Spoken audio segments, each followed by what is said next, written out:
वेळेचा पाठलाग करत करत आज चक्क मी युरोपला पोहोचले. हो हो, चक्क युरोपला. तुम्ही म्हणाल कसं काय? तर बघा, आता आजचा हा ब्लॉग त्यावरतीच आहे. तर मगरपट्टा सिटीच्या मेन गेटला मी पोहोचले. तिथं माझा एक फ्रेंड मला पिकअप करणार होता आणि मगरपट्टा सिटी बरेच दिवस झालं पाहिली नव्हती. सो तिथे थोडा वेट केला आणि छान टाइम स्पेंड केलं.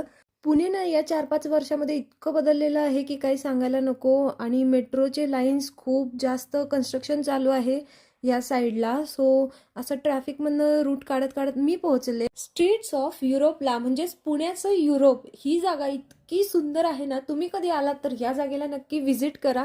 बिकॉज इथे खरंच युरोपला आल्यासारखा फिलिंग येतो. युरोपचे रस्ते आणि इतकं छान यांनी इंटेरियर केलेलं आहे.